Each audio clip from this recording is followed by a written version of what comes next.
오늘 말씀은 역대하 8장 1절에서 16절입니다. 키워드는 결점 없이 마친 일, 눈여겨볼 역사, 충성의 열매입니다.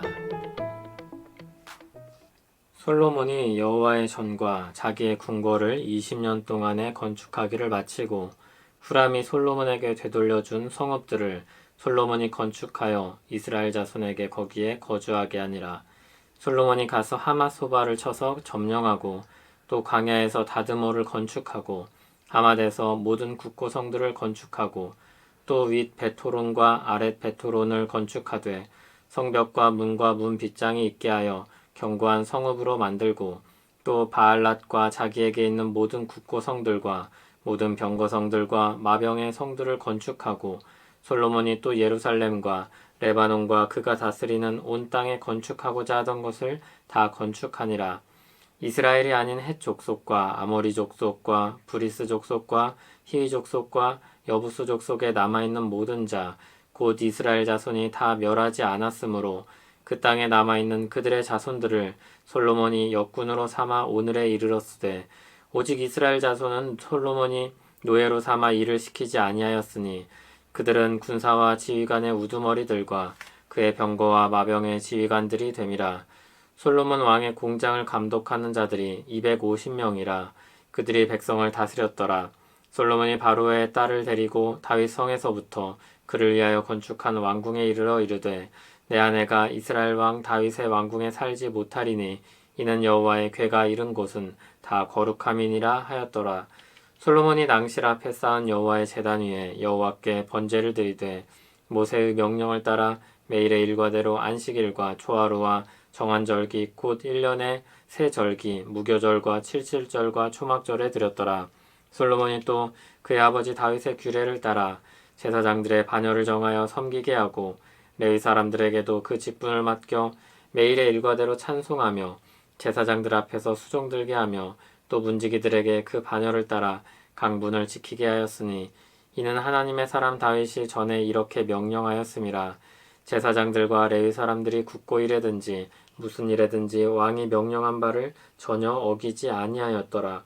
솔로몬이 여호와의 전에 기초를 쌓았던 날부터 준공하기까지 모든 것을 완비하였으므로 여호와의 전 공사가 결점 없이 끝나니라. 아멘.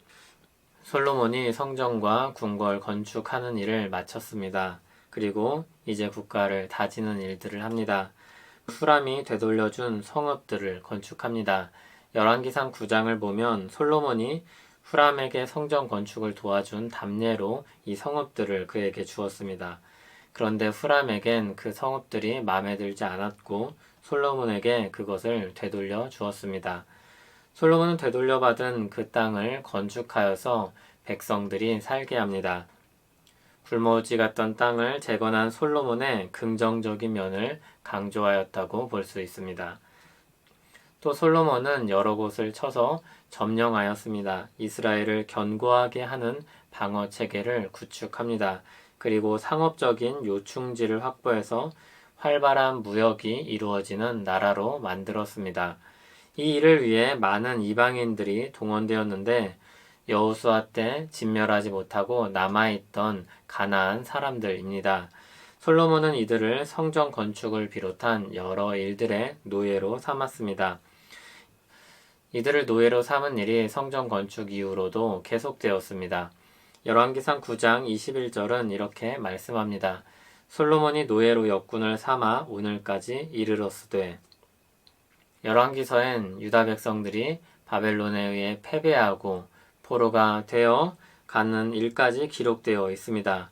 그러므로 가나안 사람들의 노예 생활은 굉장히 오래되었을 것입니다. 그러나 역대기에서는 이와 같은 내용을 성전 건축에 동원된 일만 기록하고 있습니다. 그렇게 이 일들의 긍정적인 면만을 강조하는 것입니다. 한편 이스라엘 사람들은 감독관과 같은 일만을 맡았습니다. 율법에서는 형제를 노예로 삼지 말라고 하였습니다. 이방인들에 대한 일은 분명히 부정적인 평가를 받아야 마땅하지만 이스라엘 사람들에 대해서는 율법을 잘 따랐다고 평가할 수 있습니다. 그리고 역대기는 이것을 강조합니다. 또 솔로몬은 바로의 딸과 정략 결혼을 합니다. 그러나 여기서도 그가 이방인이기 때문에 거룩함을 지키기 위해 다른 곳에 살게 하였다는 부분을 강조하여 말합니다. 솔로몬은 나라를 굳건하게 세우기 위해 지혜롭게 일들을 처리하고 수고했습니다. 율법을 지키는 일에도 힘썼습니다. 모세에게 주신 명령을 따라서 절기들을 지켰고 다윗을 통해 만들어진 체계를 따라서 성전을 섬기게 하였습니다. 이 일들은 잘 수행되었습니다. 15절은 이렇게 기록합니다.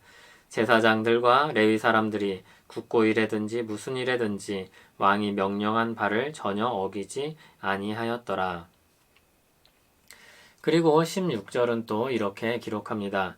솔로몬이 여호와의 전에 기초를 쌓던 날부터 준공하기까지 모든 것을 완비하였으므로 여호와의 전 공사가 결점 없이 끝나니라.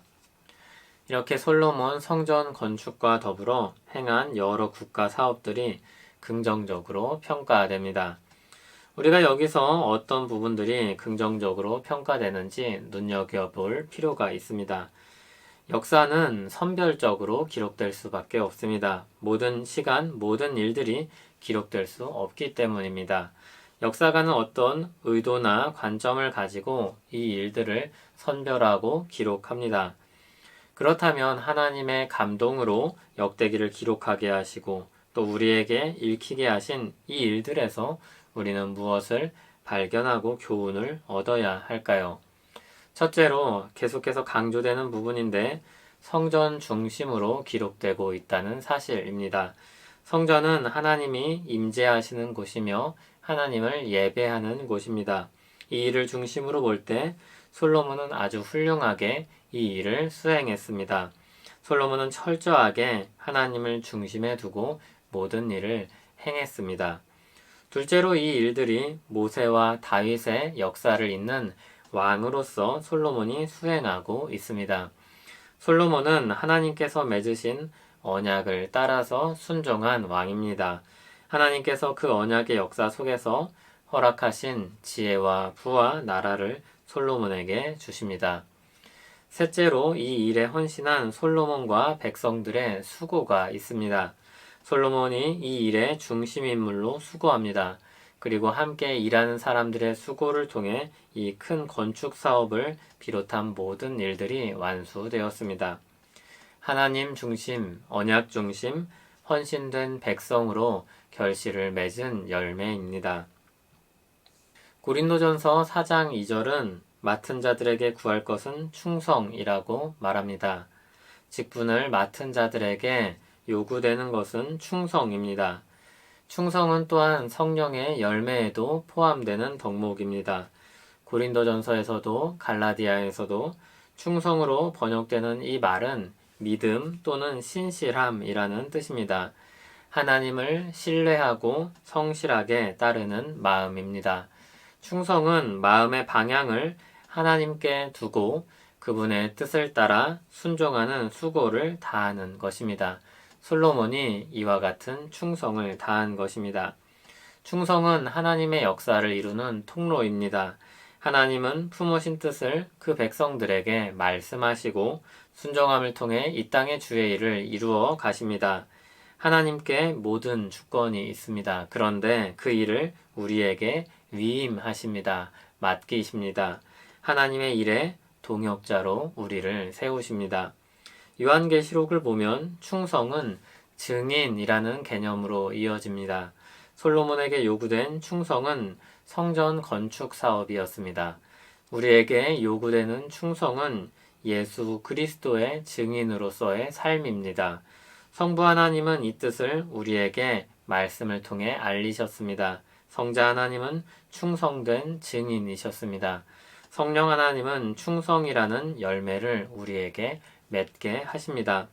그 뜻과 그 발자취와 그 은혜를 힘입어 충성함으로 예수 그리스도의 증인된 삶을 살아가는 우리 되길 바랍니다.